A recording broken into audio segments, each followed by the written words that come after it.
Hey guys, welcome back. I've got the same thing going on as I did in my recent video about the names of products. I'm at home with Bennett. He started daycare last week, so naturally he has a fever and a cold today. So if you need any snot, Bennett has it all. All of it. Every drop is currently residing in my poor baby's head. I feel so badly for him. So I'm home doing the no makeup kind of deal thing here and just kind of relaxed while he's napping. So I thought I would take advantage of the quiet time and film a couple videos. Today I just wanted to talk about some new makeup releases because there has been a shit ton of stuff announced. So I have them all screenshotted on my phone and I thought I'd go through some of them. Let's do this. So first up, Too Faced has announced a bunch of stuff coming up, particularly for the holidays. And in and amongst all of that, there is the Gingerbread Spice palette. Here it is here. I don't have the price available to me, but I imagine it's going to cost around the same as their chocolate bar palettes. And you can see it's a very warm toned, neutralish kind of palette. And it's supposed to smell like gingerbread. I think I'm the only person on the face of this earth who doesn't like gingerbread, so the scent of it, that's not going to reel me in. And the shades, frankly, it kind of looks like the chocolate gold palette had a baby with the modern Renaissance palette. That's kind of looking what's going on here, and I have both of those palettes, so I really don't need this one. Along the same kind of lines, you guys know how I feel about warm neutral palettes. It's not that I dislike them, it's that I have a plethora of them and I really don't need any more. So the newly released Pumpkin Spice palette from Makeup Geek is one that I will not be picking up. I also happen to own a lot of those shadows as singles, so I really don't need it in a palette form as well. But if you are looking for a warm neutral palette, Makeup Geek is very consistent in their shadow quality, so this is one that I would definitely suggest checking out if you are in the market for something like this. I also like that it's only 9 shadows, and when you get into like the 14, 20, freaking 35 range, I get overwhelmed, and also there's only so much variety that you can really have. Here you don't have overlapping shades, everything has its purpose and function. They're all going to be complementary with each other, so I think it's a well-curated palette. It's just not something that I need in my collection. Something I do need, however, are these. The new Huda Beauty Mini Obsessions palettes. Yes, please. There are 5 of them coming out. There's at least 3 that I really want. I really want the blue one on the top right. I really want the green one on the top left, and I'm trying to decide between the purple or the red one on the bottom. The one to the left looks very similar to the warm browns with just different finishes on them. It's not a duplicate to be sure, but it looks similar enough that I don't need that one. And I don't need any of them, but I don't want that one. But the ones on the top I am definitely intrigued by, and if I could only pick one, the one with the blues is the one I would go for. The purple and the red kind of speak to me as well though. So I'm not sure what I'm going to do with that, but absolutely the one on the top right I will be snatching up as soon as it's released. I do have the little notification going to be emailed to me from Sephora because I was like, yes, please tell me when it's in store. So I'm excited about that one. I have talked about these palettes a jillion times. I have dedicated videos to all of them so far, with the exception obviously of these 5 because they're not out yet, because I love them so much. So good. I would definitely recommend checking these out. Kevyn Aucoin is putting out an eyeshadow palette as well called the Nude Pop. I don't really see anything nude about it, to be honest. It's very, very pink toned with some purples thrown in there, and it looks like a pinky gold. It looks very pretty. I don't know the price on it, although it's Kevyn Aucoin, so I'm suspecting it's going to be a little bit on the pricier side. The shadows look beautiful, like the colors of them look beautiful, but for me it would really depend on the price of it. Again, these aren't shadows that I need per se, but I am intrigued by it. I think it is very pretty, and I like what's going on in there. So if it comes to stores, I'll probably go and swatch and see what kind of damage it would cause on my wallet. I'm going to throw this up here.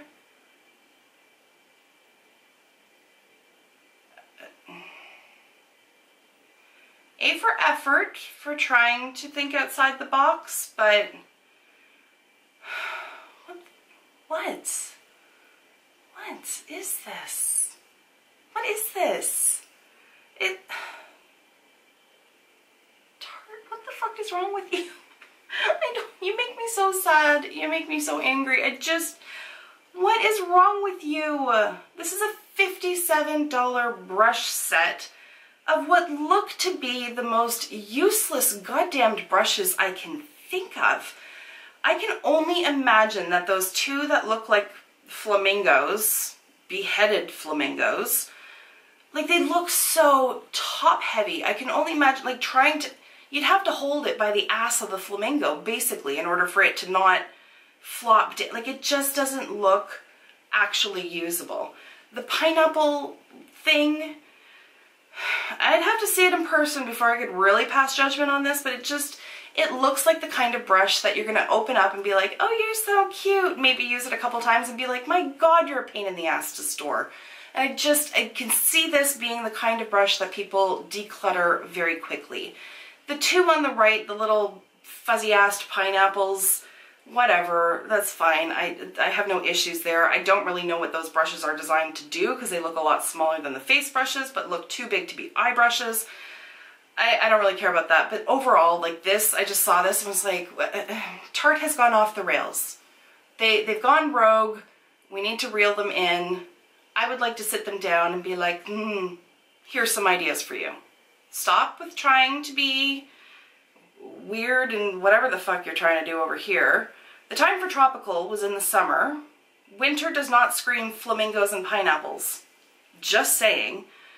You missed the summer boat. Let's reel it back to winter time and stop. Just fucking, let's just move on. I can't. Okay. Another company that I would like to say, could you just not, just don't. Morphe. The world doesn't need any more 35 pan palette. It doesn't. It doesn't. We've got the 35V. It kind of looks like basically every other palette they have, but like the 35O mixed maybe with a bit of Jaclyn Hill palette. It's just very weird to me. I don't know. It's very warm neutral for like 4 rows. Then you got that nice row of like purples and pinks. Frankly, that row there with the pinks and purples in it, those 5 should just be their own palette.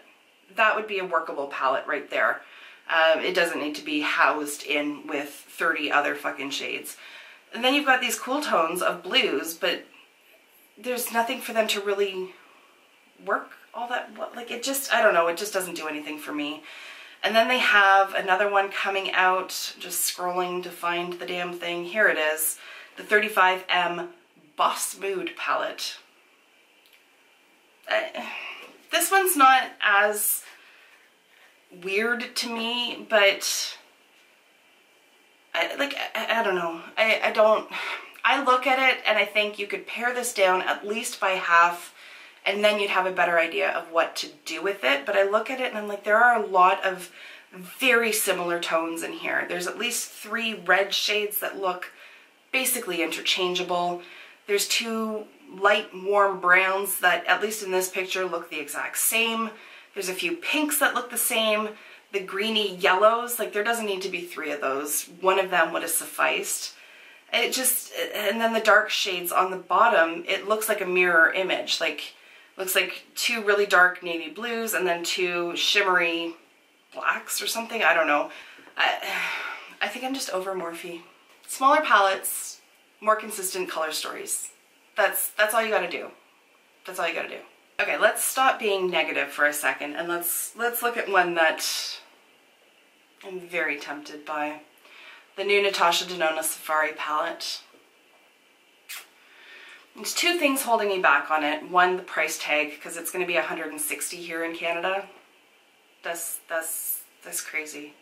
And 2, it's all matte, and I don't need any more matte shadows. I really don't. But her matte shadows are beautiful, and the swatches that I've seen of this as well also just look beautiful. I don't know, it's one that I want to see in person before I decide whether or not I'm going to shell out huge bucks like that towards this.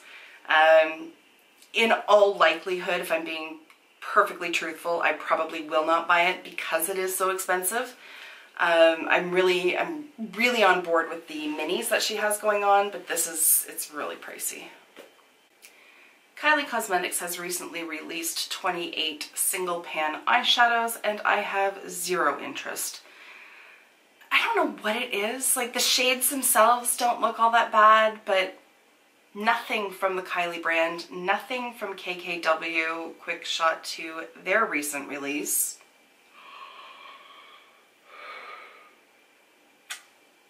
Nothing about those brands entices me whatsoever. So what can we talk about that I am interested in? Ooh, here's one, and it's not eyeshadow. KL Polish. I think I have like 2 of her nail polishes, and I quite like them. I mean, I've yet to find a nail polish that truly blows my mind, but I've liked them. They've lasted a few days without chipping, and they have good like opacity and whatnot to them. But this shade I think is really pretty. This is in the shade Cafe Disco, and it's like a, what do they call it here? A taupe with silver micro glitters. And I'm big on like gray and taupe and just really neutral nail polishes. Yes, I will wear electric yellow and neon pink and all this kind of thing as well, but for fall winter I like the deep dark colors and the really muted neutral colors. Like, I love gray nail polish. That's my absolute favorite. If I could only keep one color of nail polish, it would be gray. But this one looks really pretty to me, so I can see myself ordering this one at some point. One that just, I don't understand it. So this is the Bobbi Brown Holiday Palette, and it's coming out later on this month. And it's called the Infrared Eyeshadow Palette. So you look at this picture, and this picture would suck me in. I don't need these colors, but this picture would suck me in. Those deep, warm, reddish brown tones with the gold mix of mattes and shimmers. It looks beautiful. So that is something that I would be like, oh, hell to the yeah, that's for me. But then you look at the swatch picture. What the hell? Where did those deep red warm tones go? These shades all kind of look the same, with the exception of like 1 and 2 and maybe 8. But from 3 to 7, it looks like you could really just use 1 and create the same look. They look so boring. I don't know what it is. So this is one that I'll have to see in person and just see which is the true, like, because even the palette in this shot doesn't look like what it looks like in this shot. The product shot has a lot more going on with it. So I'll have to see it in stores and really see. Yeah, I don't know which one to believe, frankly. So there's that. So let's end it on a positive note. Let's talk about Maybelline. They're releasing 10 new shades in their Super Stay Matte Ink collection. And it's looking like there may be a few in there that I'd be really interested in. The deep dark purple, potentially even the navy blue, and then a couple of those pinks and reds I might want to look at. So if we look at the picture, the one on the far right, the blue, the sort of burnt terracotta shade beside it looks, you know what, they all fucking look nice. Honestly, they all do. I'm gonna have to swatch them and see. I don't tend to gravitate towards dark liquid lipsticks all that much, simply because when they start to wear away, it's a very stark contrast. These ones don't really wear away though, so these are ones that I would trust. So yeah, I'm excited to see them show up in my local Walmart / Shoppers Drug Mart so that I can really see them in person, and I can see myself coming home with a few of those. Yeah, I like those. All right, and that is gonna wrap it up for today. These holiday releases are coming at us fast and furious. A lot of brands are putting out like full collections as well. I'm gonna do my best to keep up with screenshotting stuff so that we can talk about it here, but I guarantee you a good amount are gonna slip past my radar. And that's okay. If there is anything that I haven't talked about that you want to bring to my attention or you want to throw your 2 cents in on, that's what the comment section is for. Feel free. And before I sign off, I want to take a moment to sincerely thank you for all of the lovely comments that you left on Aspen's video. First of all, to me as her mom, that means everything, that everybody is so supportive and took the time out of their days to write a little message to her. Thank you so much. And for her part, Aspen was over the moon excited. Like, beside herself excited. She is begging me to let her do more videos. So you may see her on my channel again. And one of these days I may have to bring Bennett in somehow because he's pretty freaking cute too. Anyways guys, thank you again for all your love on that video. Thank you for taking the time to watch this one, and I will see you in my next video. Until then, just be a decent human being. Bye for now.